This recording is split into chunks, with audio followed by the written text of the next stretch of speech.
Mungu abariki kila mmoja wenu mjina la Bwana Yesu Kristo.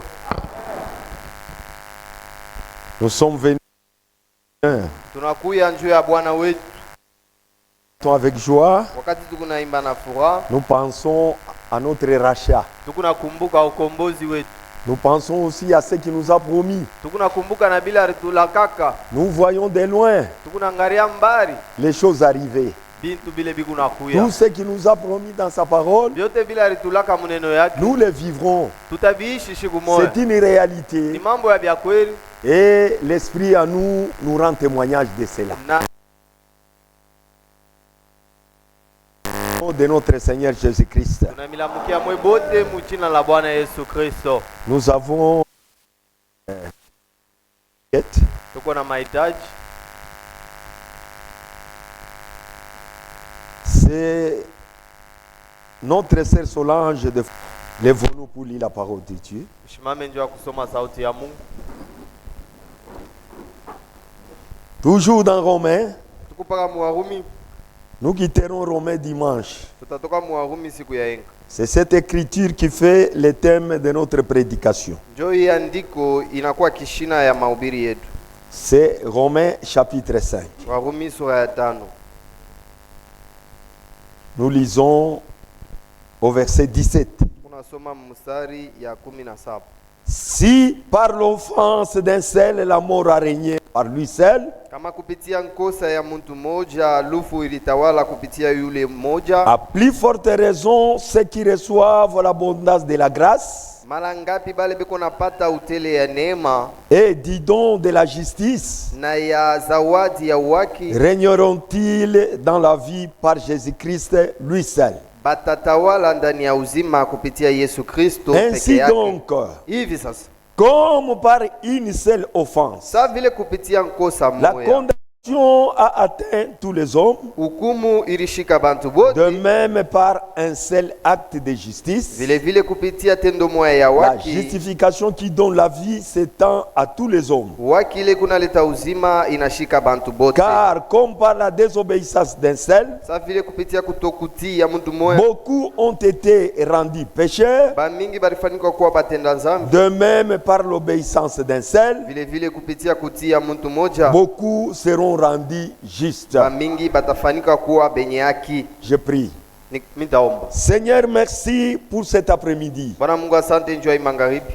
Tu as été très bon envers nous. Ulikuwa mwema sana kwetu. Tu nous as gardés depuis le matin. Ulituchunga tangia asubuhi. Tu t'es préoccupé de nous, Seigneur. Ulituangalikia Bwana. Tu nous as protégés Ulitukinga et tu as fait que nous puissions être ici dans ta présence. na unafanya kwamba tukue hapa muwepo wako. Nous sommes reconnaissants pour cela. Tuko na shukrani juu ya Nous hili. sommes venus devant toi, Seigneur, Tunakuwa kwako Bwana. parce que nos âmes ont soif de toi. Juu manafsi yetu iko na kiu yako. Nos âmes ont faim de toi. Manafsi yetu iko na njala yako. Nos âmes ont soif de toi, Seigneur. Manafsi yetu iko na kiu yako. Descends dans cette communion. Shuka moyo ushirika. Donne-nous la nourriture. Utupatie chakula. Donne-nous à boire. Tupatie vinywaji. Aide-nous dans toutes les sens, dans toutes les façons, Utusaidie manamna yote. afin que nous puissions être capables à écouter ta parole, Juu tukue na uwezo ya kushikia neno lako. à agir en conséquence Tupate kutenda mkujua mambo. et à nous amener pour que nous soyons réellement des enfants obéissants. Na itufikishe tukuye batoto batifu. Pendant que nous attendons et nous voyons les conséquences de la désobéissance, Ule wakati tukunaona matokeo ya kutokutii, cela doit interpérer tout un chacun, ile inapashi kukebesha ange kila afin que nous mmoja. puissions prendre garde à la révolte. Juu tupate kukeba ange Parce kuntomboshi. que les mêmes conséquences qu'Adam a eues, Kwa maana ile matokeo moya moya ilimpata nous Adamu, les aurons aussi si nous sommes désobéissants. na shie tutaipokea kama tuna Mais grâce soit rendue à Dieu, walakini neema ikurudie parce wewe qu'en Mungu. Christ tu nous as rendu justice. Juu ndani ya Kristo ulitupatia waki, Par Christ tu nous as rachetés. kupitia Kristo ulitukomboa, Par son obéissance tu as fait de nous les gens sauvés. kupitia utifu wake unatufanya bantu benye Bénis la kuokolewa. parole qui vient d'être lue. Bariki neno inatokea Merci pour mkusomwa. tout ce que tu as fait pour notre frère exaucé. Asante kwa vile unamfanyishia ndugu yetu. Il Yesu. reconnaît que ta main a agi sur ses parents. Anatambua kusema ni mkono wako inatenda yule wa bazazi yake. Que l'honneur te revient du haut du ciel. Hivi heshima ikurudilie mbinguni. Nous avons une requête de notre frère, sœur Solange. Tukuna hitaji ya dada yetu Solange. Toi, tu ne regardes pas la distance we auangaliake mbari et ta main n'est pas courte, Seigneur. na mkono yako haina mfupi, Touche le frère de notre sœur hivi umuguse mkubwa yake ya dada yetu afin qu'il puisse rétablir sa santé. apate kurudisha afya yake njema. L'honneur te reviendra encore une fois. Heshima tena itakurudilia malengo. Sois avec nous, Seigneur. Kwa pamoja nasi Bwana, Pardonne nos iniquités, nos offenses. tusamee makosa na maovu, Parle-nous ce soir. tusemezee Nous magharibi, nous attendons tous à toi. tunajiongojea kutokea Au nom kwako, de notre Seigneur Jésus-Christ. mjina la Bwana wetu Yesu Kristo, Amen. amen.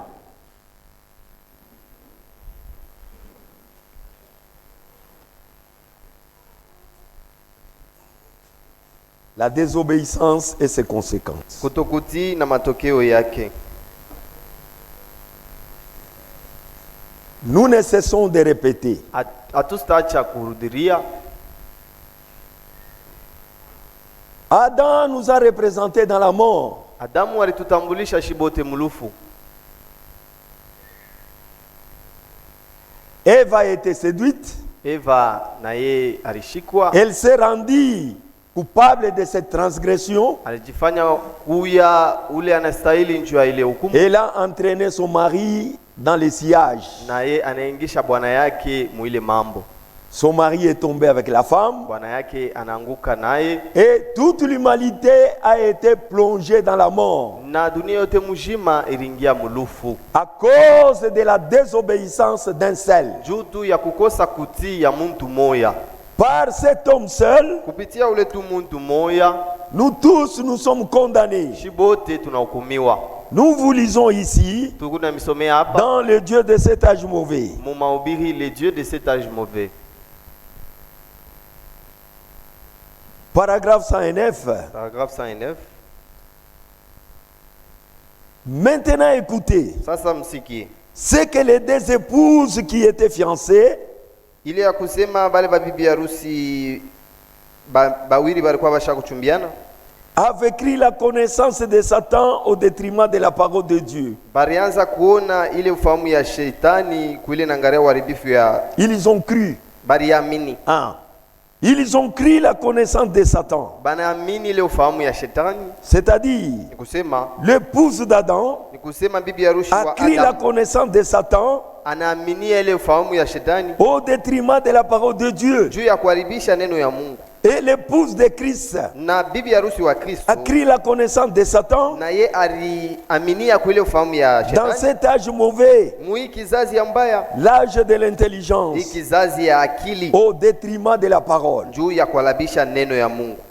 Adam a rejeté la parole, Adamu alitupa neno ya Mungu, il a cru aux pensées du diable, aliaminia ile mawazo ya il a diabolo, cru au raisonnement de Satan. aliaminia ile mafikara ya shetani Elle a été séduite, na alishikwa, elle est tombée, alitongozwa, et anaanguka Adam est tombé avec elle, na Adamu alianguka pamoja et naye, toute l'humanité a été transportée dans la chute. na dunia yote mzima ilianguka, Et les conséquences, c'est la mort, na matokeo ilikuwa ni le lufu, maladie, magonjwa, troubles.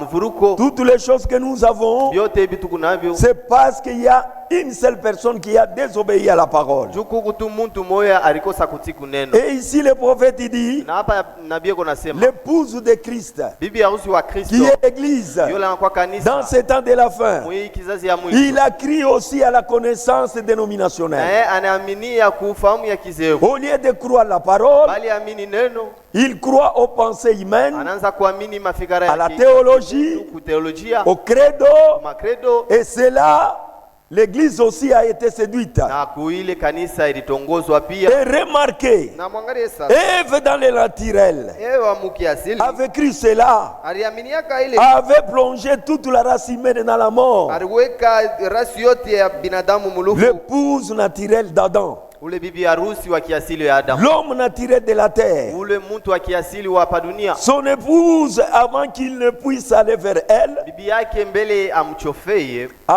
avant que Adam puisse s'approcher de sa femme mbele Adamu amchofe bibi yake et qu'elle devienne son épouse. na akuye bibi yake. Comprenez ceci. Mwelewe hivi, C'est un langage de grands. ni msemeo wa bantu bakubwa. Avant que Adam ne s'approche de sa femme pour qu'elle devienne son épouse, Mbele ya Adamu amkaribie bibi yake njoo akwe bibi yake par l'acte sexuel, kupitia tendo ya ngono, elle avait plongé toute la race humaine dans la mort. aringisha kizazi kyote kya binadamu mulufu. Alléluia. Et scientifique ou pas, Na kupitia masomo wala pana, nous mourrons malgré tout. tuku na kufa hata vile. Puisque Dieu avait dit Juu Mungu alisema que nous allions mourir. tutakufa. Que vous soyez dans un Éden saint Mukuye muedeni takatifu ou dans la sainte église wala mukanisa takatifu ou dans la sainte dénomination, wala mu denomination takatifu, quoi que cela puisse être, ingawa ikuyeche, vous mourrez le jour où vous le croyez. Vous ne croyez pas une seule parole de Dieu. mutakufa shiku ile tu amwamini hata neno moya ya Mungu. Si vous ne croyez pas la parole de Dieu, Kama mwaminie kuneno ya Mungu, étant la vérité, ile inakuwa ukweli, vous mourrez. utakufa. Et quand la parole de Dieu Na wakati neno ya Mungu est prouvée et inahakikishiwa confirmée na inathibitishwa être la vérité, yenye si kuwa vous ne ukweli, la croyez kama pas, uyamini vous mourrez. utakufa. Ce jour-là, Ile shiku c'est ce jour-là que vous vous séparez de Dieu. ni ile shiku ile njoo utatengana na Mungu. Pas une phrase entière, Hapana tu phrase moya, un seul mot. ni tamko moya. Quiconque ajoute un mot Ule utatongeza ou retranche un mot, wala kutosha ko, c'est ce jour-là qu'il meurt. ni ile shiku ile njoo atakufa. Alléluia. C'est très très dangereux. Ni ya hatari sana. Quand Frère Branham insiste Wakati ndugu Branham kuna thibitisha sur pale l'interprétation de la parole, ile naangalia kutafsiria kwa neno ya Mungu, il nous met en garde. eko natukebesha ange Un petit seul mot ajouté. kamtanko tu kamoya Vous kakukongeza mourrez et vous êtes séparés de Dieu. pale unakufa na unatengana na Mungu. C'est pourquoi dans l'Apocalypse 22, Jo kwa maana mu Ufunuo 22 Frère Branham dit, ndugu Branham anasema c'est le dernier livre officiel de Dieu lui-même. jo kitabu kya mwisho kile Mungu yeye mwenyewe aliandika kwa macho. Ce livre est officiel pourquoi? Ile kitabu kinakuwa kya beije Parce que Dieu lui-même a mis sa juu signature Mungu yeye mwenyewe alipika kistari yake en disant, kusema quiconque yoyote ajoutera ataongezaka une seule parole tamko moya à la prophétie de ce livre, ku maunabii ya hii kitabu sa vie aussi sera retranchée. na uzima yake nayo itatoshwa. C'est Dieu lui-même qui a Ni signé ça. Mungu yeye mwenyewe ndio alipika kistari. Donc nous devons tirer très attention Kusema tunapaswa kubange sana à ne pas mal interpréter la parole de Dieu. tusitafsiri mubaya neno ya Mungu. Et remarquez, Na mwangalie sasa, l'épouse d'Adam ule bibi harusi a causé la mort naturelle alileta lufu ya kiasili pour sa race, juu ya kizazi yake, la race humaine. kizazi kya Bantu. Et l'épouse de deuxième Adam, Na ule bibi harusi wa Adamu wa pili, l'épouse fiancée à Christ, ule bibi harusi mwenye kuchumbiwa a kwa plongé Kristo, toute l'église dans une mort dénominationnelle anaingisha kanisa yote mzima mulufu ya kizebu pour prendre la marque de la bête juu ya kuchukua picha ya mnyama par les grandes dénominations scientifiques. kupitia ile mazebu mkubwa ya kisiasa. Aujourd'hui, Leo il n'y a que vous ni paka mwei qui avez la connaissance ndio Mungu na ufahamu que ces églises sont tous tombées. ya kusema hii makanisa yote imeshaanguka. Il n'accepte jamais. Abaichikake Il ne peut pas accepter. abezi kuichika Parce que la séduction, juu utongozaji on ne la connaît pas. abaijuwake Même quand elle était séduite, hata wakati wakati elle ne alitongozwa savait pas qu'elle était séduite. asikujuwake hasa alitongozwa, C'est quand les conséquences se sont établies ni wakati matokeo ilifika qu'elle a su qu'elle était séduite. jo alivumbula kusema bali Mais c'était mtongoza, déjà trop tard. ilikuwa ineshapita. Même ces dénominations, Hata hii madhehebu Mungu les naona. jours où vont se rendre compte Siku ile batavumbula kusema qu'ils étaient séduits, balitongozwaka, ça sera déjà trop tard. itakuwa sasa imeshapita. Amen. Est-ce que vous suivez ça? Mungu nafata La parole de Dieu ne permet aucune interprétation particulière. neno ya Mungu hairuhusu kuitafsiria kwa upekee hata mara moja. Satan a interprété la parole Shetani alitafsiri neno et l'a faussé cela. na anaifanya inakuwa bongo. Eva a cru, Eva Elle anaichika, a accepté, anaichika ile elle est tombée. na anaanguka. Adam est venu, Adamu anakuya elle a accepté ce que sa na femme yeye avait fait. anaichika bile bibi yake alifanya, Il est tombé avec lui. na yeye anaanguka. Et na quand kuwa na Dieu est bibi yake. venu, Na wakati Mungu alikuya Il a condamné Adam. anahukumu Adamu. Pourquoi? Juu ya nini? Parce que l'ordre, Juu shurti l'interdiction ile kukosa kufanya kitu a été donnée à Adam. balimpatiaka yo ni Adamu. Au temps où Ève était en lui. Mwile wakati Eva alikuwa ndani ya Adamu, Et là, toute chose a basculé. na pale bintu byote bilianguka. Nous sommes condamnés Tunahukumiwa avec Adam. pamoja na Adamu, Nous subissons maintenant les conséquences. tukunapata na shile matokeo moya moya, Que vous vouliez ou pas, upende wala pana, vous êtes dans la chose. uko ndani ya kile Parce que kitu. vous souffrez aujourd'hui. Juu leo huku nateswa, Nous avons nos membres de famille qui meurent. tuko na bana memba yetu ya familia Nous beko nakufa. nous avons des maladies. Tuko na magonjwa, Il y a des guerres partout, des troubles. mamvita na mvuruko fashi yote. C'est quoi? Juu ya nini C'est yote le ile? résultat de la Ni désobéissance. matokeo ya kukosa kuamini. Maintenant, Sasa par la grâce de Dieu, kupitia neema ya Mungu, Dieu nous envoie un homme Mungu anatutumia mtu moya qui lui est venu avec l'obéissance. yule alikuya na kutii. Au travers de cette obéissance, Kupitia ile kutii kwake que nous puissions être rendus à la vie. shie baturudishe kuuzima, Au batupatie travers de kuuzima. l'obéissance de un seul homme, Kupitia tu kutii ya ule mtu moja, comme par un seul homme, sa vile kupitia mtu nous moja tous nous avons été condamnés. shi bote balituhukumu. Maintenant, par un seul homme qui vient, Sasa kupitia ule mtu mwingine moya yuko nakuya, nous tous nous serons rendus justes. shi bote batatufanya kuwa benye À haki. condition que vous acceptiez cela. Ni paka tu unichika ile. Si néanmoins, Kama tu aujourd'hui nous nous trouvons leo tunajikuta condamnés, benye sans kukumiwa que nous le voulions, bila shi tupende. maintenant, Sasa aimer mupende la justice de Dieu haki ya Mungu que Dieu nous a envoyé ile Mungu au alitutumia travers d'un homme kupitia mtu qui moya est notre Seigneur yule Jésus-Christ. anakuya Bwana wetu Yesu Kristo. Et hier nous avons dit Na ceci. jana tulisema hivi, À partir de la chose, kutangia ile mambo nous avons eu deux commencements. tulikuya na mwanzo mbili. Le premier commencement, Mwanzo ya le kwanza. premier commencement, pardon, Mwanzo ya kwanza munirehemu, c'est celui ni yule qui a commencé avec Ève. ni ile ilianza pamoja na Eva. Au travers d'Ève, Kupitia Eva la création naturelle terrestre maumbile ya kiasili ya padunia a commencé. ilianza. Ève a accepté la semence du Satan. Eva alichika mbeko ya nyoka, Elle a crié à cette parole. aliaminia kuile neno ya La nyoka, semence du serpent na ile mbeko ya est nyoka entrée en elle. inaingia ndani yake Et elle a engendré une personne. na anazala muntu. Amen.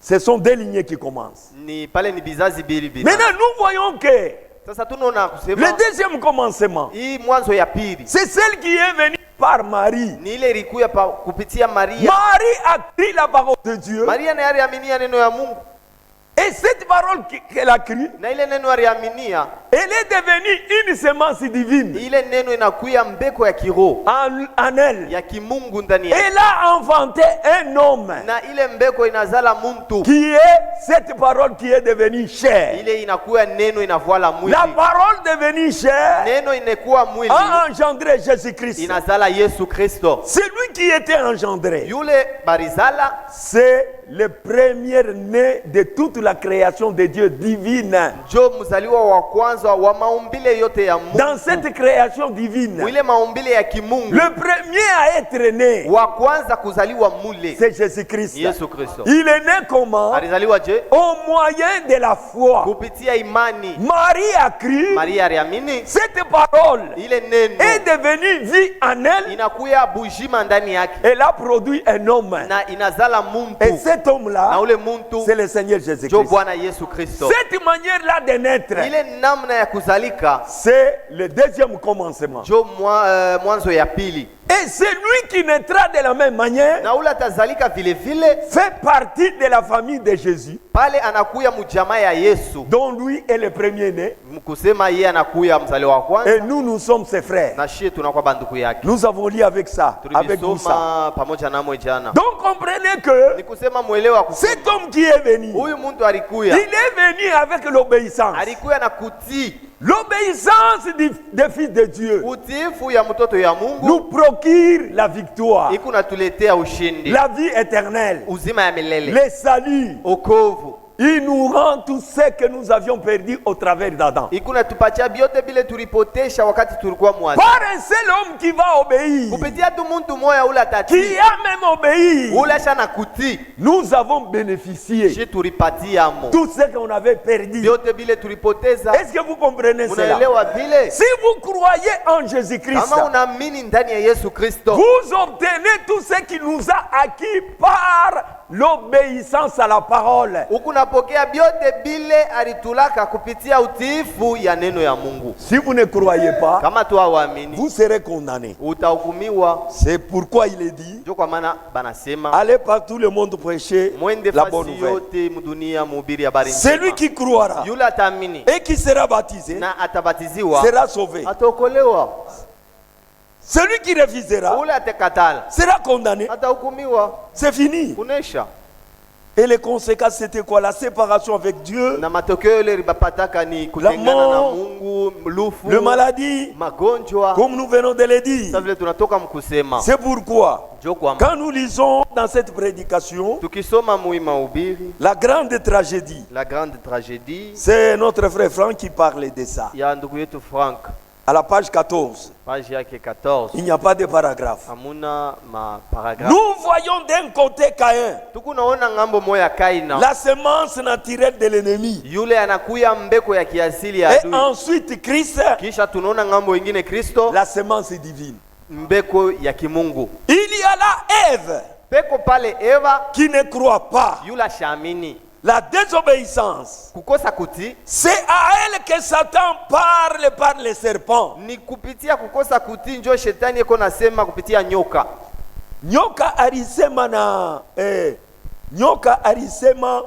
Satan alisema na Ève kupitia nyoka. Satan a parlé à Ève au travers le serpent. Il y a ici Marie Peko hapa Mariamu, qui croit yule anaamini l'obéissance. kuti C'est à elle que Dieu parle par l'ange Gabriel. ni kupitia ye njo malaika Gabriel eko nasema. Là-bas, l'influence de Satan au commencement, Pale uvuto ya shetani kumwanzo de la création naturelle. ya maumbile ya kiasili, Ici, l'influence divine au commencement de la création surnaturelle na par hapa l'esprit. uvuto ya kumwanzo ya maumbile ya kimungu kupitia roho. Alléluia. Les deux lignées commencent depuis le jardin d'Éden. Ni bizazi mbili birianza tangia bustani ya Edeni. Les deux arrivent par engendrement Bote peko nafika mukuzala et furent révélés dans un corps de chair. na banafunuliwa mu mwili ya munofu. La semence qui a été plantée en Ève, Ile mbeko balipandaka ndani ya Eva, la semence du serpent, ile mbeko ya nyoka s'est révélée dans un homme, ilijifunula ndani ya muntu, dans un corps de chair. ndani ya mwili. C'est Caïn. Ni Kaina. Caïn n'était pas l'enfant d'Adam. Kaina shukuku yake mtoto wa Adamu. Est-ce que vous croyez ça? Munaamini vile? Caïn n'était pas l'enfant de Satan. Kaina Et ashukukue n'était mtoto wa pas Adamu. l'enfant d'Adam. Ashukukue mtoto wa Adamu. Et nous voyons que, Na leo tukunaona hivi. au travers de l'esprit, Kupitia roho, Dieu mit sa semence en Marie. Mungu aliweka mbeko yake ndani ya Et Maria. cette semence devient une vie Na ile mbeko inakuwa bujima dans un corps de chair ndani ya mwili, qui est notre Seigneur Jésus-Christ. mwili ya muntu ule anakuwa Bwana wetu Yesu Kristo. Ces deux esprits Ile maroho mbili marchent côte à côte même aujourd'hui. iko natembea pamoja tina leo. Les gens meurent, Bantu beko naendelea kufa, mais les esprits ne meurent jamais. kwa lakini maroho haikufake. C'est pourquoi vous devez dire Sio attention. kwa maana mnapashi kukeba ange Et sana. Jésus, Na il Yesu. est reconnu comme étant le Fils de Dieu. Anatambulishwa kama mwana wa Mungu.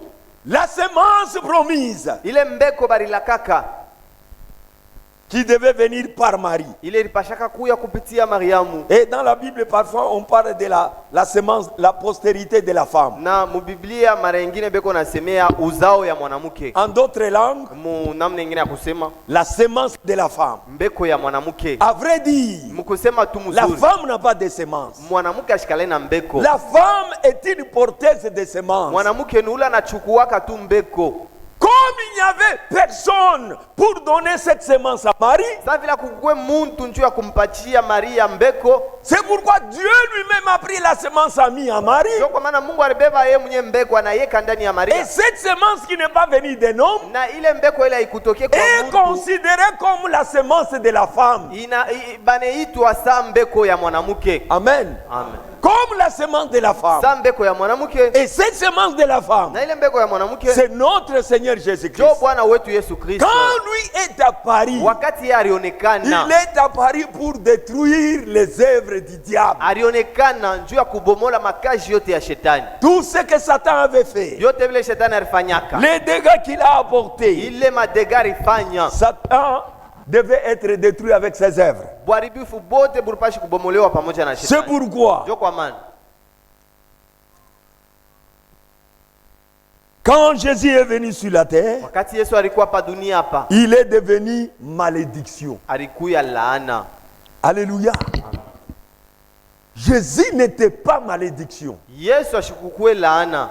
Dieu l'a fait malédiction Mungu ndio alimfanya kuwa laana à cause de nous. juu yetu shi. Lui ne connaît pas de péché, Yeye ashikujuwake nzambi. mais Dieu l'a fait péché Kwa lakini Mungu alimfanya kuwa nzambi pour notre justice à nous. juu ya haki yetu. C'est pourquoi il devait devenir une Ndio malédiction. kwa maana alipasha kuwa Parce que laana. le péché, c'est une Juu malédiction. nzambi ni laana. Et quand il a porté le péché, Na wakati alichukua nzambi, il est devenu automatiquement malédiction. anakuwa pale pale laana. C'est là où Frère Branham dit, Ndio pale ndugu Branham anasema, quand Dieu avait créé l'homme, wakati Mungu aliumbaka muntu, il avait créé à son image. alimuumbaka kwa picha yake. C'était un homme saint, Alikuwa mtu un homme mtakatifu. pur, Mungu muntu safi. qui ne connaissait pas le péché. Yule ashikujuwake nzambi. Cet homme-là Ule mtu wa pili était à l'image de Dieu. alikuwa kupicha ya Mungu. Parce que Dieu est parfait. Juu Mungu ni kamilifu. Dieu est joie. Mungu ni furaha. Dieu est paix. Mungu ni salama. Dieu est vie. Mungu ni uzima. C'est cet homme ce qu'il était. Jo kile ule muntu Mais alikuyaka. quand l'homme est tombé, Wakati ule muntu alianguka, il n'était pas resté à l'image de Dieu. ashikubakie tena kwa picha ya Mungu. Il était un homme Kwa déchu. mfano ya Mungu Maintenant, alianguka. pour les sauver, Sasa njoo ya kumwokoa. Dieu devait maintenant devenir à l'image de l'homme. Mungu alipasha kuya mupicha sasa ya Mungu. C'est-à-dire qu'il devienne homme Ni kusema Mungu alipasha kuwa pour mtu sauver l'homme déchu. juu ya kuokoa ule muntu alianguka. Alléluia. Amen. C'est alors que Jésus est devenu malédiction. Jo pale sasa Yesu alikuwa laana. Jésus, c'est la personne de Dieu lui-même. Yesu ni Mungu ye mwenyewe. Il est devenu malédiction Anakuwa laana à cause de toi, juu yako, à cause de moi. juu yangu mie. Lisons dans Galates. Tusome mbele mwa Galatia. Galates chapitre 4. Wagalatia sura ya 4. Il est venu pour nous racheter Alikuya njoo ya kutuokoa par son obéissance. kupitia utiifu yake.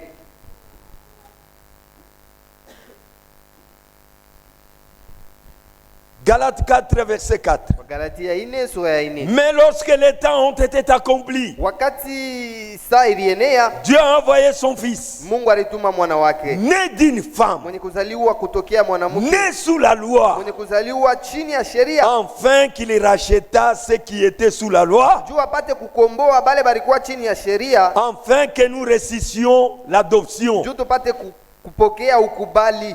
Et parce que vous êtes fils de Dieu, Na vile huku mwana wa Mungu, Dieu a envoyé dans son cœur, Mungu alituma muroho pardon, yake, Dieu a envoyé dans nos cœurs Mungu alituma muroho yetu, l'esprit de son Fils, roho ya mwana wake, lequel crie, ile ikuna lamika Abba Père. Aba Baba. Ainsi, Hivi tu n'es plus esclave, hauna tena mtumwa, mais fils. kwa lakini mwana. Et si tu es fils, Na kama huku mwana, tu es aussi héritier huku murithi par la grâce de Dieu. kupitia neema ya Mungu. Vous voyez? Unaona?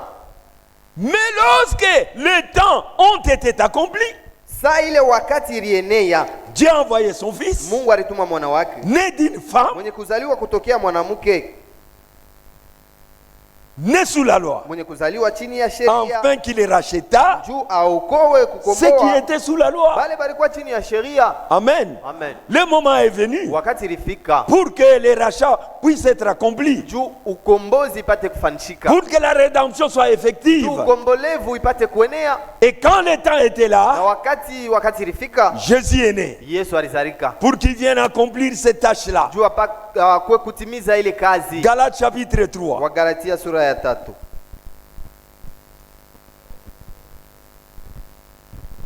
Au verset 12. Mstari ya 12.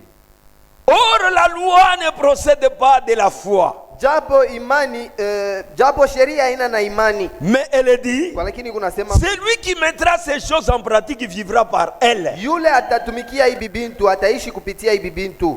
Christ Kristo nous a rachetés de la malédiction de la loi. alitukomboa kulaana ya sheria, Étant devenu malédiction mwenye kuwa ye mwenyewe laana pour nous, juu yetu, car il est écrit, juu imeandikwa, maudit quiconque est pendu au bois. alainiwe yote ule anatunjikwa kumsalaba, Enfin que la bénédiction d'Abraham juu baraka ya Ibrahimu et pour les païens son accomplissement en Jésus-Christ. ikuye kubapagano matimiliko yayo ndani ya Et Yesu que Kristo, nous ressuscions par la foi l'Esprit qui a été promis. na tupate kupokea kupitia imani roho ile ililakiwa. Alléluia. Comprenez que Mwamini ya kusema Jésus mwelewa Christ. kusema, Yesu Kristo c'était l'enfant promis. alikuwa mtoto ule barilakaka, La promesse qui a été donnée à Abraham, ile malako baripatiaka ce Ibrahimu n'était pas d'Isaac dans la chair, haikukuwa tu ya Isaka mumwili, parce qu'en Isaac, juu ndani ya Isaka toutes les nations ne sont pas bénies. mataifa yote haibarikiwi. Il y a quelqu'un qui devait venir Huko tu mtu mmoja alipashaka sous kuya la promesse. chini ya Au malako, travers de lui, kupitia yeye toutes ule les nations de la terre seront mataifa bénies. yote ya dunia ilipata C'est notre kubarikiwa Seigneur Jésus-Christ. mpaka Bwana wetu Yesu Kristo. En Isaac, Ndani ya Isaka, les Congolais ne sont pas bénis. Makongole Les ababarikiwe, Indiens ne sont pas bénis. Mainzi ababarikiwe, Mais en Christ, Kwa lakini ndani ya toutes Kristo, les nations de la terre mataifa yote ya sont dunia bénies ikuye yenye et kubarikiwa rachetées de la malédiction. na yenye kukombolewa kulaana. Alléluia. Amen. Christ a pris cette Kristo malédiction. alibeba ile laana yote. C'est pourquoi il est dit, maudit est celui qui est pendu à la Ndio kwa bois. maana inasemwa alainiwa yote leo anatunjikwa kule kumsalaba. C'est par l'obéissance. Ni kupitia tu utiifu. Il était devenu vainqueur. Alikuya mshindaji, Il a vaincu la mort alishinda lufu par son obéissance kupitia utiifu yake, pour que nous devenions vie. juu tupate kwa uzima. La mort que Ève nous a apportée, Ile lufu Eva alitupatia, Christ l'a vaincu Kristo alishinda au travers de sa mort kupitia lufu yake ye, pour nous ramener à la vie. juu atupatie bujima. 1 Corinthiens 15. Wakorintho wa kwanza sura ya 15. C'est pourquoi Ndio kwa maana il est dit ceci. banasema hivi, Verset 55. mstari ya 55. Oh mort, où est ta victoire? O lufu, ushindi yako iko Oh wapi? mort, où est ton aiguillon? O lufu, chongo yako iko wapi? L'aiguillon de la mort, c'est le péché. Chongo ya lufu ni zambi, Et la puissance du péché, c'est la loi. na uwezo ya zambi ni Mais- sheria. Kwa lakini Grâce soit rendue à Dieu neema inimurudie Mungu qui nous a donné la victoire alitupatia par ushindi notre Seigneur Jésus-Christ. kupitia Bwana wetu Yesu Kristo. Alléluia. Amen. Vous voyez, Munaona Jésus est venu Yesu alikuya pour nous ramener à la vie juu ya kutupatia bujima au travers de son obéissance. kupitia utiifu tu yake, Parce qu'il a été obéissant juu alikuwa mtiifu jusqu'à la mort, tina kulufu jusqu'à même à la mort de la croix. mpaka na kulufu ya Et kumsalaba. cette mort de la Na croix, ile lufu ya kumsalaba c'est pour la victoire sur la mort. ni njuu ya ushindi yulu ya Qu'est-ce lufu. qui a amené la mort? Ni nini ililetaka lufu? C'est la désobéissance. Ni kukosa kutii. L'incrédulité Kutokuamini a produit la désobéissance. inaleta Et la kutokutii, na désobéissance kutokutii a produit le péché. inaleta zambi, Et le péché, na zambi la mort. inazala lufu. Frère Branham dit, Ndugu Branham anasema, la mort se trouve toujours dans le péché. lufu inekalaka isha kufichama munzambi. Amen. Amen. La mort est dans le péché. Lufu isha kufichama Quand munzambi. vous commettez le péché, Ukifanya nzambi à coup sûr vous mourrez là. kweli kweli unakufa pale tu. On doit tirer attention. Tukebe yange. Il nous a ramené la victoire. Aliturudishia ushindi. Il a effacé même Anajimisha na l'acte qui nous condamnait. ile barua ilianza Il y kutuhukumu. avait un document Kulikuweka barua moya. sur lequel on avait écrit notre condamnation à tous. Ile balikuwa basha kuandika hukumu yetu shibote. Personne ne pouvait échapper. Hakuna mtu ta moya. C'est ce que Satan brandissait partout. Njo ile shetani anaanza kuweka fashi yote Toute kunaonyesha. l'humanité est à moi. Yo dunia yote ni yangu. Toutes les personnes m'appartiennent. Bantu bote ba mduniani ndi bangu. Ce sont mes esclaves. Ni batumwa yangu mie. Et je signe na mimi napiga personne ne kistari. sera libéré. Hakuna mtu ule Les atafunguliwa. documents de la condamnation Ile barua ya hukumu étaient avec Satan. ilikuwa na shetani. Qui pouvait venir prendre ça? Nani ule alikuwa na uwezo wa Parce que tous kuibeba? ont péché Tu bote baritenda et dhambi sont privés de la grâce de Dieu. na baribaima neema ya Mungu. C'était terminé. Kurigishia pale Il fallait quelqu'un ilibidi muntu qui va venir de la gloire, yule atatokea qui n'est pas de mtukufu. ce monde. Yule ashina na uhai dunia. C'est pourquoi Ndio kwa maana nous lisons aussi dans Colossiens chapitre 2. tuko nasoma tena mu Wakolosai sura ya pili. Voyez ce que Jésus a fait pour nous. Mwangalie kile Yesu alitufanishia. Nous sommes les gens qui doivent seulement se réjouir. Tuku bantu tu bale banapashi kwanza paka Quand kufurahi. nous chantons sa gloire, Wakati tuku naimba utukufu yake. nous chantons sa Tuku victoire, naimba nous ushindi chantons yake. les sangs, Tuku naimba nous damu. chantons la Tuku mort. naimba lufu. Cela va faire nous tressaillir de joie. Bile vinapashi kutupatia furaha. Si réellement vous êtes sauvés. Kama vya kweli tuku wenye kuokolewa. Colossiens chapitre 2 verset 13. Wakolosai sura ya pili mstari ya 13. Vous qui étiez morts Mwe bale mulikuwa mshakufa par vos offenses, kupitia mankosa yenu, par l'incirconcision de votre chair, kupitia kutokutairiwa ya mwili yenu, il vous a rendu à la vie anamirudishia bujima avec lui, pamoja naye, en nous faisant grâce mkutupatia neema pour toutes nos offenses. kwa mankosa yetu yote. Quelle joie, Furaha ni ile frère. duku. C'est pourquoi, Ndio kwa maana devant Dieu, mbele ya Mungu aucun péché hakuna hata dhambi ne moja, peut pas être sans être pardonné. hakuna hata dhambi moja ile ashezi Parce kurudia. qu'il dit, Ndio anasema même si vos péchés sont rouges, hata kama dhambi yenu inakuwa elles nyekunda deviendront blancs. itakuwa tu nyeupe. Parce que ce qu'il a accompli pour nous Juu kile tu alitimiza kwetu dépasse l'entendement humain. inashindia usikilivu ya kibinadamu. Il a payé très cher. Alilipa bei sana. Écoutez maintenant. Mshikie sasa. Il a effacé Alijimisha l'acte dont les ordonnances nous condamnaient, barua ile, masheria yote ilianza kutuhukumu, qui subsistait contre nous. ile ilianza kushimama juu yetu, Et il a détruit en les clouant à la croix. na aliibomola mukuipiga misumari kumsalaba. Ma sœur, mon frère, Ndugu yangu na dada yangu, là où il y avait ton adultère, pale palikuwa busharati bwako, tes tueries, pale palikuwa tes buwaji wako, mensonges, pale palikuwa bongo bwako, tout était rouge. vyote vilikuwa nyekundu. Personne ne pouvait te racheter. Hakukuwa hata mtu mmoja waliweza kukombola, Parce que par un seul homme, juu kupitia mtu nous mmoja tous nous avons été condamnés. bote balituhukumu, Et l'acte de na condamnation ile akti ya hukumu subsistait contre nous. ilianza kushimama juu ya kutuhukumu. C'était la preuve Ilikuwa pale kama preuve, que nous sommes déchus. kionyesho ya kusema Que nous sommes tunaanguka, morts. ya kusema tunashinda, Et cette preuve, tunakufa, na ile kionyesho Satan l'a détenue. shetani alikuwa nayo. Mais quand Christ est venu, Wakati Kristo alikuya par sasa, son obéissance, kupitia utiifu yako il tu, est allé même mourir à la croix. anaenda na kufa kwa msalaba. Par son obéissance, Kupitia utiifu yake il est mort. anakufa. Cet acte Ile qui nous barua condamnait ilianza kutuhukumu, a été effacé. balishimisha. On ne voit plus. Atuone tena, Quand on regarde dans ton dossier, bakiangalie mudosie yako Il kuma n'y a mambo rien. ya hamuna tena c'est kitu, vide. ni mtupu C'est tu, blanc. banesha shimisha, Pourquoi ni nyeupe njuu ya Christ nini? a effacé? Kristo anajimisha yote. Avec quoi? Na nini? Avec son sang, Na damu au yake, travers de son obéissance. kupitia utiifu yake tu.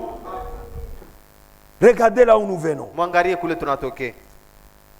Et il n'a pas seulement effacé l'ordonnance, Ashikujimishe tu ile barua, il a dépouillé les dominations alishusha nguvu ya mautawalo yote et les autorités. na ile mamiliki Il yote. les a livrés publiquement en spectacle, Alitosha wazi mbele ya bantu bote, en triomphant d'elle par la croix. kushindi kupitia yo, kupitia msalaba. Cette délivrance n'était pas en cachette, Ile ukombozi haikukue mbuficho, n'était pas dans les ténèbres. haikukue mungiza, C'était public. ilikuwa ni bantu bote beko nayona. Tout le monde a vu ça. Bantu bote baranza Les kuitazama, démons ont vu ça. mademona iliona, Satan a vu ça. shetani ahona ile, C'était public. ilikuwa wazi mbele Il ya a bantu bote. dépouillé Alishusha les nguvu dominations. ya mautawalo yote. C'est-à-dire quoi? Ni kusema nini? Satan, Shetani quand il prend quelqu'un, wakati akishika il ne mtu joue pas, il ashichezaji, les domine. eko na mutawala vile Il vile, devient son esclave.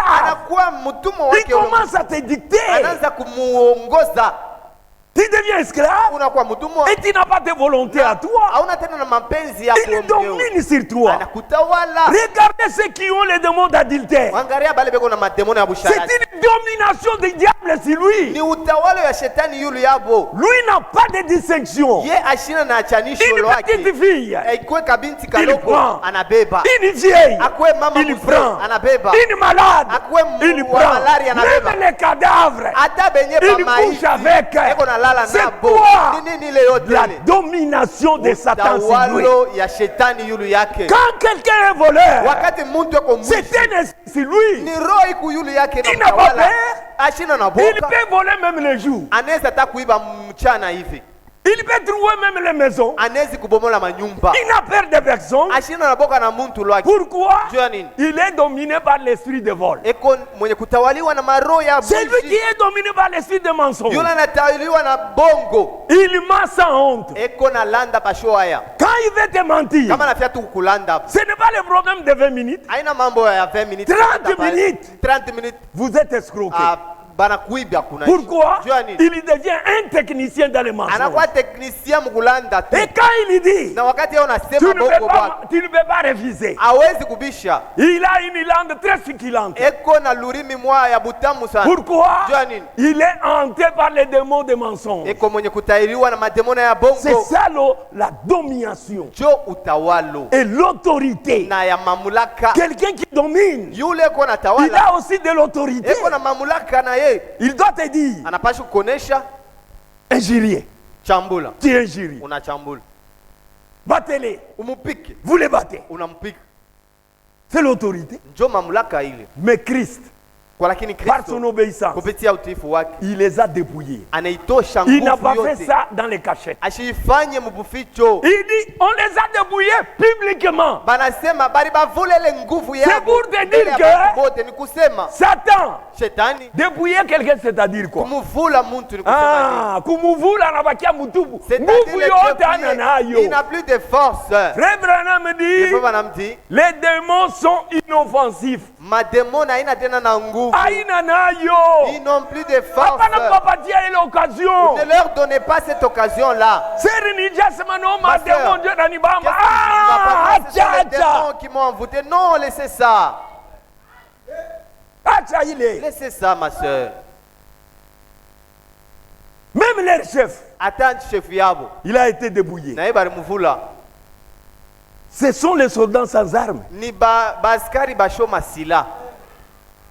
On les a tous débouillés. Bana batosha masila yabo yote. Et Christ a pris même l'ordonnance qui nous condamnait. Na Kristo anabeba na ile nye barua ilianza kutubu. Vous n'irez pas au ciel. Moya musenda Vous kumbingu. ne ressusciterez Moya pas. mustafufuka. Vous ne serez pas baptisés du Saint-Esprit. Vous ne parlerez pas en langue. Toutes ces ordonnances-là, Ile mabarua il yote a ile. tout effacé. Anabishimisha Pour nous vyote. donner la nouvelle promesse Juu ya kutupatia malako ya sasa par l'obéissance. kupitia tu utiifu. Il a dépouillé les dominations Anavula ile mautawalo et yote les autorités. na Il mamiliki les a yote. livrés publiquement Mawezo yote anaiweka wazi en spectacle, mbele ya bantu bote, triomphant d'elle à la croix. kushindi kupitia ile kumsalaba. Alléluia. Voilà l'obéissance de Christ là où nous amène. Angalie utiifu ya Kristo kule inetupeleka. 2 Corinthiens 5. Wakorintho wa pili sura ya 5. Et quand il a fini ça, Wakati arisha ile où mambo, est-ce que Christ nous a ramenés? wapi Kristo alitupeleka? Lisons encore quelque chose. Usome tena kitu kingine. Par son obéissance. Kupitia utiifu yake tu. Nous lisons 2 Corinthiens 5, Wakorintho wa pili sura ya 5. au verset 19. Mstari ya 19. Car 19. Dieu était en Christ, Kwa maana Mungu alikuwa ndani ya Kristo réconciliant le monde avec lui-même, kupatanisha dunia pamoja naye. en n'imputant point aux hommes leur offense. Kukosa kuhesabia bantu makosa yabo. Oh, église de Lualaba, Oh, eglise ya Lualaba kanisa. aimez la chose. Upende hiki kintu. Quand Christ était dans cette œuvre de Wakati réconciliation, Kristo alikuwa mwi kazi ya upatanishi, il t'a pris toi, anakubeba we. qui était loin, Ule alikuwa qui mbali. ne savait rien de Dieu, qui était perdu. Alikuwa Il shopotea. t'a pris. Anakubeba. Il a dit, viens, Anasema je kuya. vais t'amener chez le Mimi Créateur. nakupeleka kwa muumbaji. Il Il faisait la réconciliation. anaanza kufanya upatanishi, Et on ne peut pas parler de la na réconciliation hatuwezi kusema kupatana s'il n'y a pas la mésentente. kama hakuna kusikilizana. Au travers d'Adam, Kupitia Adamu nous étions automatiquement et directement ennemis de Dieu. tulikuwa pale pale baadui ba Mungu, C'était terminé. kulikuwa kushakuishia Et pale, un tas des ennemis na mkuwa badui. qui devait faire la médiation. Nani ule alipasha kutupatanisha? Personne. Hakukuwa hata mtu mmoja. Dieu lui-même Mungu yeye mwenyewe est devenu sacrifice. anakuya sadaka, Lui-même, Yeye mwenyewe. il est descendu. anashuka, Il a pris un corps de chair. anabeba mwili, Cette enveloppe ile kikundulio qu'on envelope, appelle Jésus, ile banaitwa Yesu. lui-même était là à Yeye l'intérieur. mwenyewe alikuwa mule ndani, Il est venu te voir, anakuwa kukuona. ma fille.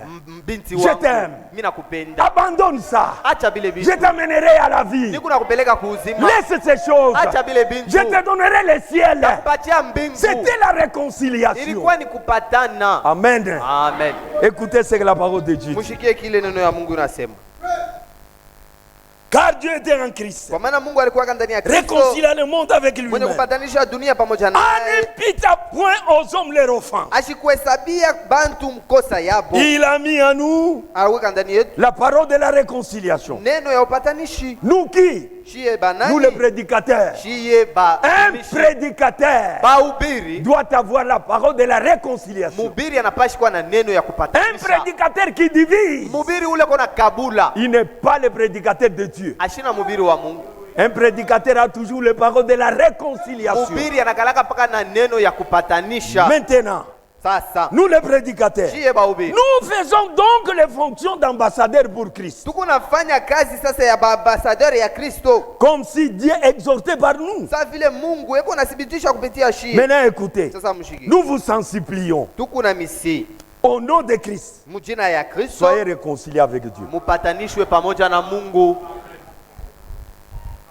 L'Esprit de Dieu dans les hommes de Dieu Roho ya Mungu ndani ya bantu ya Mungu est tenté de vous supplier. iko na misi, Soyez réconciliés. mupatanishwe na Mungu. Quand vous rejetez la réconciliation, Mukitupa ile c'est upatanishi, fini, il ne reste que la condamnation. kunaisha ni hukumu tu njwe nempakirie. Celui qui n'a point connu le péché, Yule ashikujue zambi, il a fait devenir péché pour nous, alimufanya akuwe nzambi njuu yetu, afin que nous devenions en lui justice de Dieu. juu ndani yake shi tukwe haki ya Mungu. Voilà l'obéissance de Christ. Jo utiifu ya Kristo, Le résultat de cette obéissance, matokeo ya ule utiifu c'est très profond. ni ya upana sana. Nous devons aimer ça. Tunapasha upenda ile. Il nous a réconciliés. Mungu alitupatanisha, Il est devenu péché. anakuwa nzambi, Il a vaincu la mort. alishinda lufu mauti, Il est la victoire sur tous ceux qui étaient sur nous anapokea ushindi ya bile byote bilikuwa yulu yetu, à cause de son obéissance. juu tu ya utiifu yake. C'est pourquoi Jo kwa maana l'obéissance des fils de Dieu utiifu ya mtoto wa Mungu, a été très très capitale. ya mwana wa Mungu ilikuya ya maana. C'est ce que je vous lis encore Jo kile nimemisomea tena hapa dans la lettre circulaire 45. lettre circulaire 45.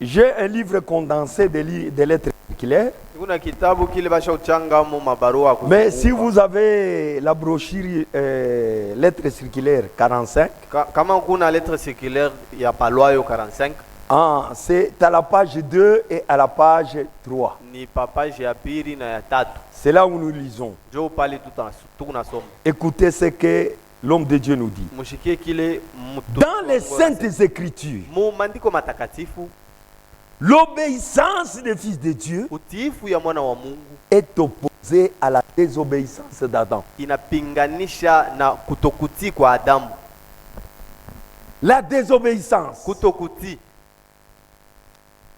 amène la transgression, inaleta kuvunja, amène la condamnation. inaleta hukumu, Mais l'obéissance kwa lakini utiifu amène la justice. inaleta haki. Amen. Maintenant, pour nous ramener à la vie, Sasa juu ya kuturudisha pour nous kuuzima, justifier juu ya kutuhesabia dans haki cette condamnation, mwile hukumu, Jésus devait être obéissant. Yesu alipashaka kuwa C'est mtiifu. pourquoi on dit Ndio kwa maana wanasema l'obéissance des fils de Dieu utiifu ya mwana wa Mungu est opposée à la désobéissance d'Adam. inachana na kutokutii ya Adamu. C'est pourquoi il est dit ici, Ndio kwa maana wanasema hapa la grâce neema fait cesser la désobéissance. ikunaweka mwisho kutokutii, Mais à son tour, kwa lakini mturi yake la désobéissance kutokutii peut aussi faire cesser la grâce. inawezi kuweka mwisho kuneema. Mais nous, Sasa shi nous avons reçu la grâce tulipokea neema pour devenir juu tukuye des enfants de Dieu obéissants. batoto ya Mungu batiifu. Alléluia. Comme la grâce, Sa vile neema quand elle est venue, wakati ilikuya elle a mis fin à la désobéissance. ireka mwisho kukutokutii, Par notre Seigneur Jésus-Christ. nashimamisha ile La kupitia Bwana Yesu désobéissance s'est arrêtée. Kristo. Kutokutii kulishimama. Qu'est-ce qui a arrêté la désobéissance? Nini ilishimamisha kutokutii? C'est l'obéissance de Christ Ni utiifu ya Kristo qui a mis fin à la désobéissance. jo ile ilishimamisha kutokutii. Mais si vous faites la négligence, Sasa kama wewe unasula vous commencez à marcher dans la désobéissance, unaanza kutembea lwako mkutokutii, ton obéissance arrêtera la grâce. ile kutokutii kwako itashimamisha Au lieu neema, que la grâce vienne jouir de toi, bali neema ikuwe yulu yako, au lieu que la grâce agisse sur toi, bali neema itende yulu yako. parce que dans la grâce, il y a une abondance Juu ndani ya neema muku utele, de bénédictions. utele ya mabaraka. La grâce, c'est un don. Neema ni zawadi, Un don, na zawadi c'est quelque chose que Dieu nous donne ni gratuitement. kitu kile Mungu anatupatia bia bure. Quand vous êtes désobéissant, Kama wewe uko ula eko na la kutokutii, grâce n'agira pas sur toi. neema haitatenda yulu yako. Et la grâce, c'est qui? Na neema ni nani? C'est Jésus-Christ. Ni Yesu Il Kristo. n'agira pas sur toi. Haitatenda yulu yako. La guérison divine Uponyaji wa ne kimungu viendra pas haitakuya. parce qu'elle vient de Jésus qui est la grâce. Juu iko natokea kwa Yesu. Les inakuwa bénédictions. neema. Mabaraka Ne viendront pas haitakuya. parce que la désobéissance a mis frein à la grâce. Juu kutokutii kunashimamisha neema. Alléluia. La grâce doit agir uniquement là où il y a l'obéissance. Neema inapashi kutenda paka pale peko kutii. Là où il n'y a pas l'obéissance, Pala pana kutii, la grâce s'arrête. neema inashimama nayo. Vous rendez la grâce faillible. Munafanya ile neema inakosa nguvu. Ah. Que Dieu bénisse. C'est très bien. Ni ya mzuri. Maintenant écoutez. Mshikie On a sasa. lu avec vous hier ça. Tulisoma na mwe jana hii mambo hii. Les deux choses, Hivi bintu biwili, la désobéissance kutokutii et l'obéissance, na kutii ne sont pas des théories. haina tu mateori kusema sema. Chaque fois la désobéissance Kila mara kutokutii entraîne la transgression. iko naleta kuvunja Alors kwa que neno. l'obéissance Japo kutii a pour résultat iko na matokeo kama la justification. uwaki. Les deux choses sont arrivées ici-bas, Vyote hivi biwili bilifika hapa chini, sur la terre. hapa pa dunia. Le premier Adam Adamu wa kwanza désobéit, alikosa kutii, transgressa les commandements akavunja maamri et amena la mort sur toute l'humanité. na akaingisha lufu mudunia mzima. Le dernier Adam, Na huu Adamu wa mwisho Jésus-Christ, Yesu Kristo, était obéissant. yeye alikuwa mtiifu, Il apporta la vie yeye éternelle. akaleta uzima ya milele. C'est vrai. Vya kweli, L'accent est mis sur... pardon, on continue à lire. banaendelesha kusoma. La Bible dit dans Ephésiens Biblia chapitre inasema 2 verset 8. Efeso sura ya 2 mstari ya 8, Il s'est abaissé lui-même, alijinyenyekeza yeye peke yake, étant devenu obéissant anakuwa mtiifu jusqu'à la mort. tina kulufu, Pas seulement jusqu'à la mort. hapana tu paka na kulufu. C'est pourquoi Ndio kwa maana on ne peut pas croire une partie de la parole hatuwezi kuaminia kipande ya neno et rejeter une autre na partie. kutupa kipande kingine.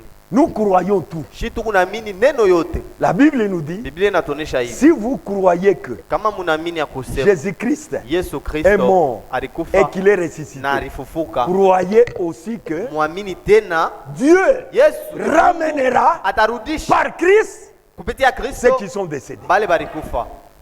Vous devez croire aussi qu'après la mort, il y a la résurrection. Munapashi kuamini ya kusema kisha lufu kuko ufufuko. Et nous avons les gens Na tuko na bantu leo qui obéissent à des pas.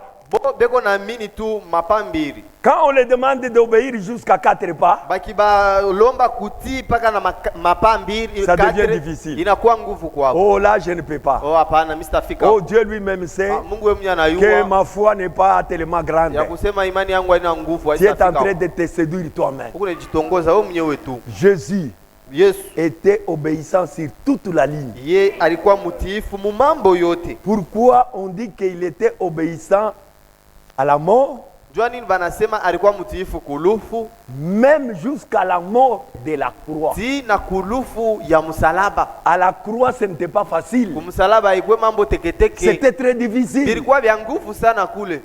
Amen. Il devait souffrir atrocement. Alipasha kuteswa sana kule. On a dépouillé ses vêtements. Balimuvula mavazi. Il est resté nu. Anabakia bunyi. On l'a flagellé Banamupika. jusqu'à le clouer au poteau. Ti na kumupika misumari kule kumbao. C'était terrible. Ilikuwa ya hatari Mais sana. il est resté toujours obéissant dans cette Kwa souffrance-là. lakini mwile maumivu na mateso C'est yote pourquoi, alibakia mes mpaka frères, mwaminifu. Njoo kwa maana basi yangu. Jésus-Christ est notre modèle. Yesu Kristo njoo mfano yetu shie. Les gens sont obéissants Bantu beko nati quand les choses vont bien. wakati tu bintu biku mzuri Ah là, il n'y a pas de pale problème. hakuna mambo. Il tu peut patifu, obéir. ni- Mais quand les choses commencent à se d'agréger, Sasa kama bintu binaanza kukolekana l'homme commence à refuser d'obéir. anaanza sasa kukatala kusiku neno ya Mungu. Mais Jésus est notre modèle. Kwa lakini Yesu Kristo njoo mfano yetu. C'est pourquoi il est dit ceci. Njoo kwa maana banasema hivi, Il est abaissé lui-même, alijinyenyekeza yeye peke étant yake. devenu obéissant Anakuwa mtiifu jusqu'à la mpaka mort kulufu et à la mort de la croix. tena kulufu ya msalaba. Pourquoi il fit fils? Juu ya nini alikuwa mwana?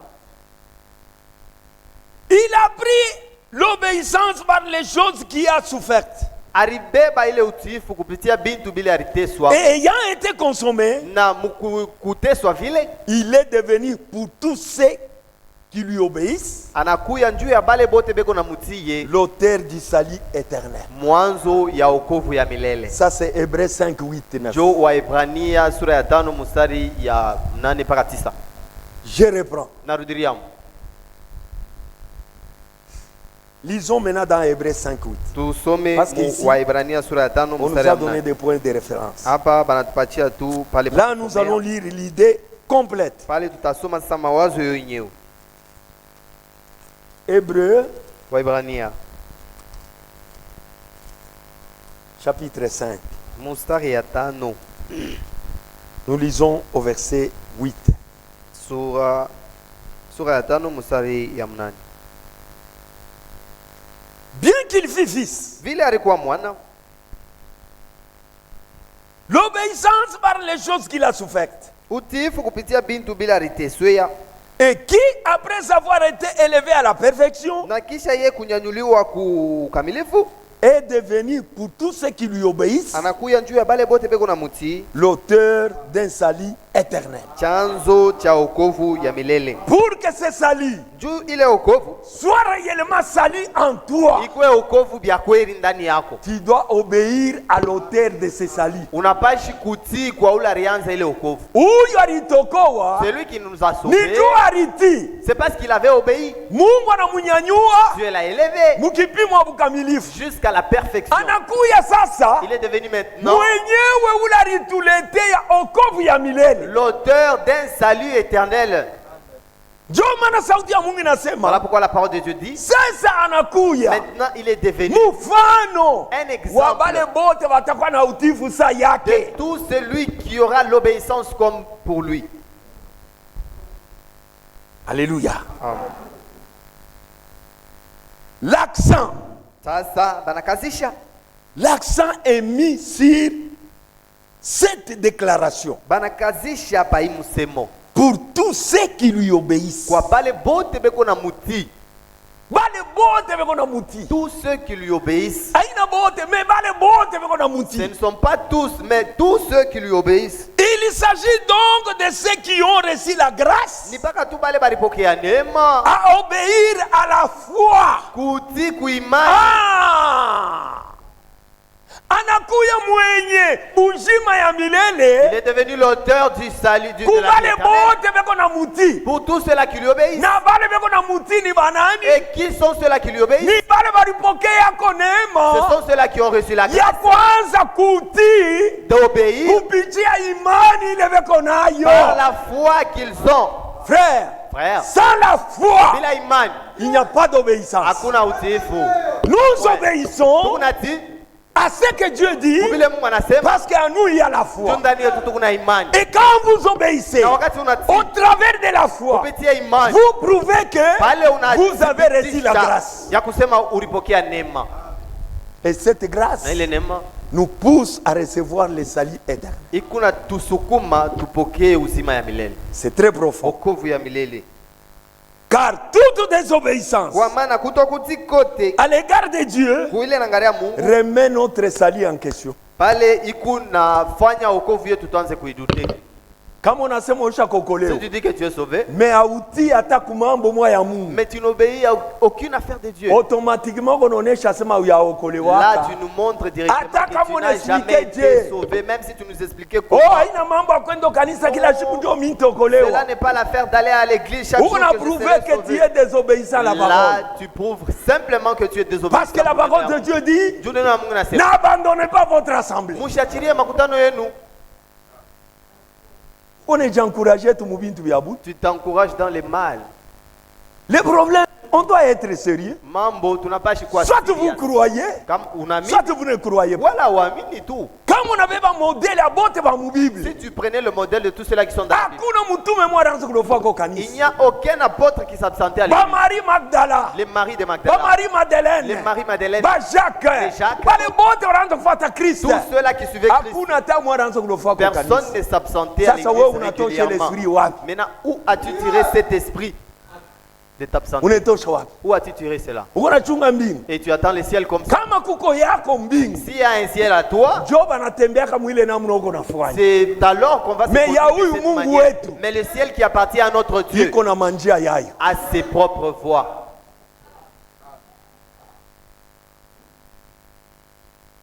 Yesu anafika mkipimo wa kukataria bantu. Jésus est arrivé au moment où de priver les Mu gens. Matthieu 7:21. Dans Matthieu 7, 21. Aina bote biko naniita Bwana Bwana Bwana batengia. Ce n'est pas tous ceux-là qui m'appellent Seigneur, Seigneur qui entreront. Anaanza kubeleza sema. Il a commencé à leur dire, Mutoke kule. sortez d'ici. Mishi ya miwa kata Retirez-vous de shimo. moi, je ne vous ai jamais connu. Banaanza Et explication. ils ont commencé les explications. Oh, tulianza kuombea kabantu Non, mjina. maître, on priait pour les gens en ton nom. Unaweza kuombea mtu anapona mewe mwenye aokolewe. Tu peux prier pour quelqu'un au nom de Jésus. Il est Le guéri, mais problème tu n'es de pas la encore guérison sauvé. La guérison, Ne dépend pas matuzo, de la doctrine. il est ayangariye doctrine Mafundisho, mafundisho. Non, Hata ukatoliki utapona. même si tu es catholique, tu Hata seras kwa guéri. apostolo utapona. Même si chez le La catholique, guérison ne dépend pas de la doctrine. uponyaji ayangariye La mafundisho. guérison dépend de la foi. Uponyaji kunangaria ni imani.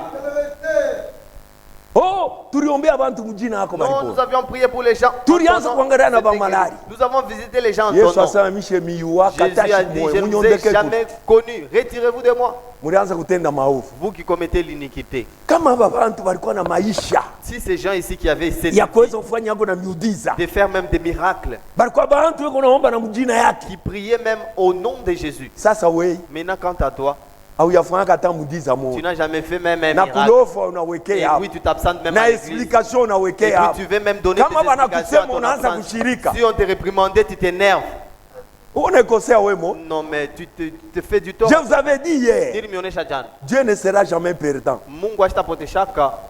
Aucun jour. Hakuna hata siku moja. C'est nous qui perdrons. Shinjo tutapotesha. La vie, Bujima c'est pour Dieu. ni ya Mungu. La résurrection, Ufufuko c'est pour ni Dieu. ya Mungu. Le souffle de vie Uzima lui milele appartient. ni ya Mungu. Le ciel, Mbingu c'est pour lui. ni ya Mungu. La résurrection, Ufufuko c'est pour lui. ni ya Mungu. Mais qu'est-ce que toi tu as? Sasa wewe kuna nini?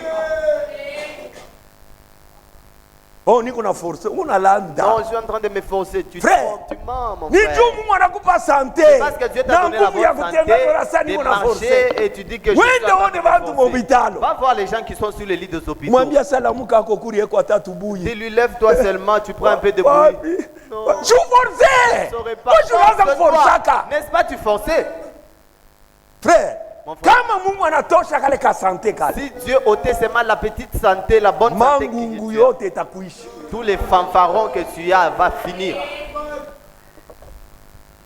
Vous verrez les gens. Comme on a nirudisha tu santé. Tu me donnais seulement la bonne santé. Tu mens. Je te donne seulement 2 jours la bonne santé. Tu t'en vas ailleurs. Soyez obéissants. Que Dieu bénisse. Nous allons continuer demain.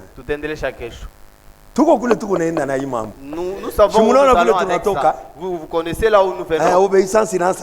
Maintenant l'obéissance commence à venir. Là c'est Jésus maintenant. Maintenant nous verrons notre obéissance à nous.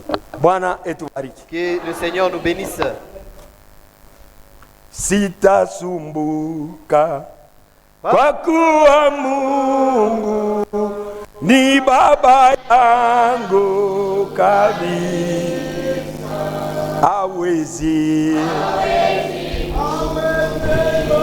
sau mimi ingawa akejefe.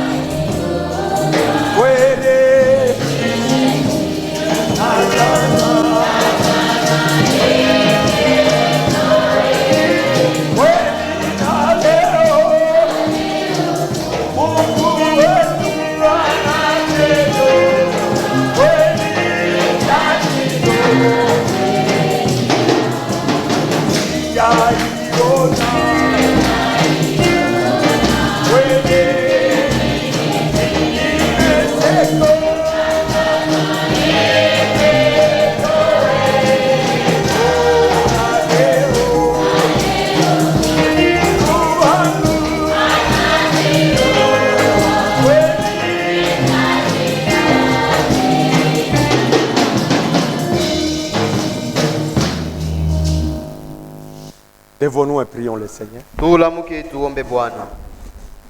La parole de Dieu nous dit, nous avons reçu la grâce pour devenir les enfants de Dieu obéissants. Tout celui qui a reçu la grâce de Dieu, qui est Jésus-Christ, le consommateur de notre foi, doit aussi être obéissant à tout ce que Dieu dit. On ne vous demande pas l'obéissance à autre chose. C'est l'obéissance à la parole de Dieu. Demande au Seigneur de vous aider. Vous-même, vous vous connaissez mieux. Prions ensemble. Mbinguni tunakupigia asante magharibi. Unastahili kavumu, unastahili sifa. Unastahili utukufu Mungu kwa vyote vile ulitufanishia. Na bila kuendelea kutufanishia, na bila tena utetufanishia. Tunashikia masauti yako kwa upana. Na munaona kwa kutulopola mkintu kile adari tuingishi. Hatu kuwe na espoir Seigneur. Meweye unakuya kunjia ya utifu. Unetokoa kulufu. Unetokoa kumangaiko. Unetokoa kuyote ile ilizarikwa kunjia ya buntomboshi. Jo kwa maana weye na butifu yako Seigneur unarashete dunia yote mjima paka vile tunashikia sema kunja ya mtu moya shibote tulihukumiwa. Kisha tena kunja moto moya shibote tunahesabia haki. Kupitia utifu yako Baba. Leo we huyu unakuwa na jamaa. Na ile jamaa ukwamo mzaliwa wa kwanza. Shi tunakuwa banduku yako. Tunazaliwa mwile namu na wepeke uliozaliwa. Kunja ya imani kupitia mbeko ya bujima ya Bwana Mungu ye mwenyewe. Bwana asante sana. Tunakuhitaji Mungu. Merci kwa kazi ulitufanishia. Tulikuwa condamné totalement. Ulishuka unabeba ordonnance. Unaipasula unaifase. Tunakuwa justifié kwa macho yako. Unafuata lufu Bwana uneluina na unasema omoru wote ne Gion, tunapata heri. Na leo lufu alituongopeshaki, tunayua sema uliluwina, ulishuka mufasha bafu, unaenda kukombola wale wote balifungiwaka, unibatosha watakatifu. Unasema mutazame, nilikuwa mwenye kufwa, hapa sasa niko bujima, niko na mfungulo ya bafu na kufasha bafu. Bwana, ni assurance unatupatia ya kama réellement obéissance yako ina produire ile mtu yoyote ashikuweze kufanya. Ndio kwa maana leo tuko benyeri, hata tunakufa tuko na esperance, tunabakia bazima tuko na esperance. Utetukuta utetunyanyua, tukikufa utetutosha katika mavumbi. Juu ya hilo ulifanya Bwana, upewe sifa. Hatuna cha kupatia, tunakulomba tusaidie tu. Ile fashi yote tulitembea kinyume na we Mungu, hatukushikia bintu mzuri, tulikuwa bantomboshi kuneno lako. Seigneur, utupardone, utusaidie. Uko Mungu akukwe kupoteza bantu, ulikuya ni juu ya kubakokota ubatoshe kulufu bende kubujima. Kumbe Seigneur, merci sana, utupatie utifu kwa sauti yako, utupe imani. Maneno nasema tulipokea neema juu ya kwa watoto batifu, na wale watoto batifu kunja ya imani. Bwana, bariki kanisa, bariki watoto yako wanamke na wanaume, utuwezeshe Seigneur, tuyua sema Bwana vya kweli, kama ukufanye vile leo kama tunako. Salama yako inapita mambo yote, ichunge yetu maisha ndani ya sauti yako. Merci, ubariki manafsi ili kuya kumbe yetu, kushikia ima sauti, ile yote haina conforme ku sauti yako, ushiache kupata fashu maro yetu. Merci, sifa na kavumi kurudirie kutoka kwetu, ututangulie Bwana. Tunaomba na imani mujine Yesu Kristo. Amen. Que Dieu vous bénisse. Demain on a prière. Venez, la prière commence à 10h juste. Venez faire l'expérience de votre obéissance. Et Dieu nous bénira. Allons dans la paix du Seigneur.